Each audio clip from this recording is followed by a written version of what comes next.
Wild bumblebee queens lured and killed in commercial hives, study reveals. Wild bumblebee queens lured and killed in commercial hives, study reveals.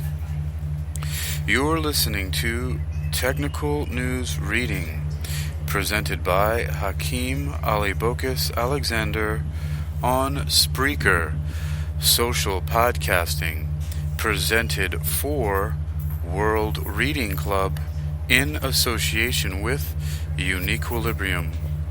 This edition's reading focus comes to us from Cornell University by Krishna Ramanujan, courtesy of phys.org, and is titled Wild Bumblebee Queens Lured and Killed in Commercial Hives, Study Reveals. It was published today, February 6, 2023, under the categories of biology, ecology, and agriculture. Our first featured image shows four different panels labeled A through D, and the caption reads: A. Commercial colonies of Bombus impatiens were placed at the edge of apple orchards in weather-resistant quad boxes. B. Containing one standard non-excluder colony and one colony with a queen excluder paired together. C. Standard commercial colonies had no queen excluder, while excluder colonies, D, had a queen excluder over the in-out flight opening. Note that the in-only opening was closed in this treatment, as the excluder provided with the colonies only reduced the exit opening. Credit Journal of Applied Ecology, 2023. In the course of experiments to test how well commercial bumblebees pollinate early spring crops, researchers made a surprising discovery: dead wild bumblebee queens in the hives, an average of 10 per nest box. A new study finds that nest boxes of commercial eastern common bumblebees, Bombus impatiens, lead to the deaths of wild queens who are attracted to the brightly colored hives. The boxes draw wild bee impatiens queens and those of other species engaged in usurpation, a natural behavior in which a queen who has yet to establish her own nest takes over another queen's nest for a potential advantage. These usurping wild queens are killed by workers upon entry, as commercial hives have many more workers than natural nests. Though more research is needed, the loss of wild queens in nest boxes may be contributing to an overall decline in local bee impatiens populations around these farms. An existing technology called an excluder, which narrows the nest box doorway, was 100% effective at keeping the resident queen in and usurpers out, according to the study. Every one of those queens that is killed will now not found her own nest somewhere else on that farm, which would then contribute worker bees later in the season to pollinate those crops, said Heather Grab, senior lecturer in the School of Integrative Plant Science in the College of Agriculture and Life Sciences, CALS. Our next featured image appears to show this researcher, I bet, and its caption reads: Senior lecturer Heather Grab interacts with bees in the lab in Comstock Hall. Credit Ryan Young, Cornell University.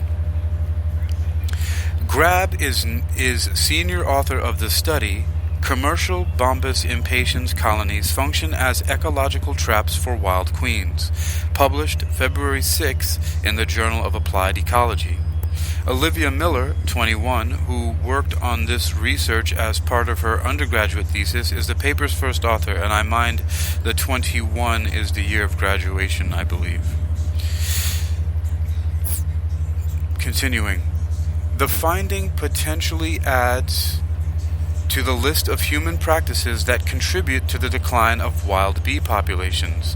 While wild eastern bumblebee populations are not a species of conservation concern, the researchers did find dead queens of other species, such as the declining Bombus perplexus, called the confusing bumblebee, inside the commercial hives. The study initially began as a separate inquiry to test whether commercial bumblebees were more optimal than honeybees for some crops, such as early season strawberries, when weather is cool and honeybees are less active, and later season crops, such as tomatoes, where honeybees are ineffective pollinators. Along with finding dead queens, the study's authors also learned that when commercial colonies were added to farms earlier in the year, overall fewer bumblebees made fewer visits to later season crops such as tomatoes. This was the opposite of what they expected. After probing the literature, Miller hypothesized that the dead queens in commercial hives could be due to poorly understood usurping behavior. In addition, the bright colors and smells of the nest boxes may serve as hyper-attractive cues to nest-searching queens. To test the hypothesis, Miller, Grab, and colleagues placed commercial bumblebee colonies in early spring on apple orchards in 8 sites around the Finger Lakes area of New York. Commercial colonies were set up side by side, half of them with queen excluders in the open doorways and half with no excluder. They also marked each hive's original queens. The nests were then checked every few days over a 2-week period. In nests without excluders, many usurping dead queens were found. One site had 19 dead queens in it.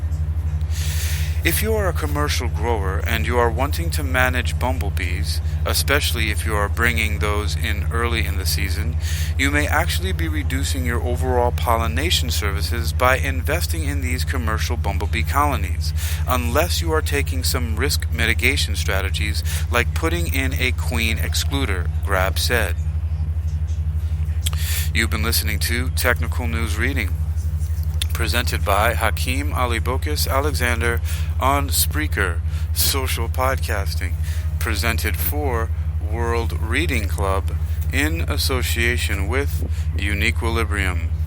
This edition's reading focus comes to us from phys.org and was provided by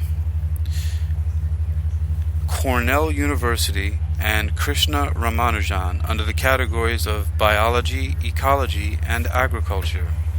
You can read this article and others for yourself by visiting phys.org at phys.org. That's phys.org.